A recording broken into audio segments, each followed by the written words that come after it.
வணக்கம் ஃப்ரெண்ட்ஸ், சுதந்திர தின நல்வாழ்த்துக்கள். Happy independence day. வாங்க வீடியோக்குள்ளே போகலாம். நம்ம சுதந்திரம் வாங்கி 78 வருஷம் ஆகுது. 78 வருஷத்தில் நம்ம என்ன சுதந்திரத்தை கண்டுட்டோம்? கிடையாது, ஒன்றும் கிடையாது. நம்ம சுதந்திரமாக இருக்கோம், அவ்வளோதான். ஒரு பொண்ணு இன்றைக்கி தனியாக ரோட்டில் நடந்து அன்டயத்தில் வெளில போக முடியுமா? முடியாது. தஞ்சாவூரில் 4 பேர் சேர்ந்து ஒரு பொண்ணை கூட்டு பாலியல் வன்கொடுமை பண்ணியிருக்காங்க. சொன்னா நம்ம எல்லாரும் 4 நபர்களுக்கு நம்ம செக்யூர் பண்ணிருக்கோம். அதுல 4 நபர்கள்ல பாத்தீங்கன்னா ஒரு ஆள் அவர் மைனர் வயசு 17 வயசு தான். எதிர்காலம் எப்படி போனாலும் உங்களுக்கு பிரச்சனை இல்லை. அப்படித்தானே கஷ்டப்பட்டு உழைச்ச காலம்லாம் போயிட்டு இப்பெல்லாம் என்ன பண்றாங்க தெரியுமா? 4 பேர் சேர்ந்துக்கிறாங்க, ஒரு ஹெல்மெட் ஒன்று தள்ள பட்டிக்கிறாங்க, கர்ச்சீப் ஒன்று கட்டிக்கிறாங்க,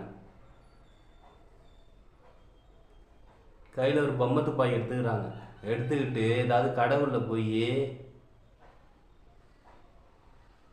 எடு பணத்தை எடு பணத்தை பாருங்க.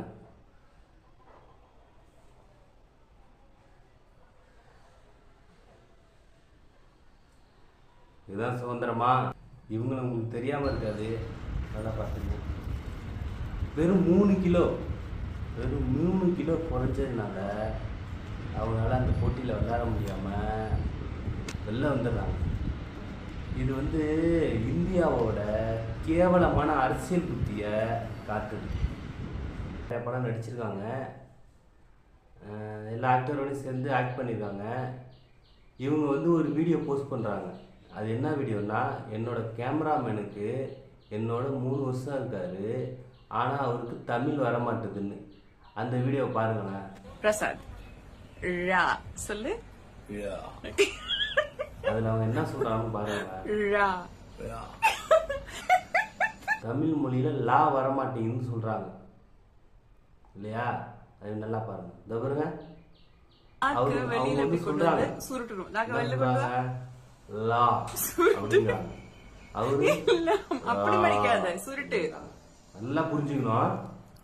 அடுத்தது அவங்க லா அப்படிங்கிறாங்க. மறுபடியும் அவரு வா அப்படி மறுபடியும் சரி மடிச்சிட்டு நாக்கோட வாயோட மேலத்தோட இத பாக்குறப்ப நல்லா புரிஞ்சு நல்லா பாருங்க. இத பாக்குறப்ப தமிழ் மொழிய அவமானப்படுத்துறாப்புல தானே இருக்கு. இந்த செயலை இவங்க ஏன் செய்யணும்? அவரு ஒரு கேரளாக்காரு, அவரு தமிழ் வந்தானா வரலன்னா நமக்கு என்ன? நீங்கள் தமிழ் படம் நடித்ததுனால நீங்கள் இன்னைக்கு பேசாமல் இருக்கீங்க. உங்களை சும்மா விட்றாங்க, அவ்வளோதான். இல்லைன்னா நம்ம நெட்டிசன்லாம் கழுவி ஊற்றிருப்பாங்க. நம்ம ஆளுவெல்லாம் சும்மா உங்களுக்கு தெரியாது, அவங்களை பற்றிலாம் உங்களுக்கு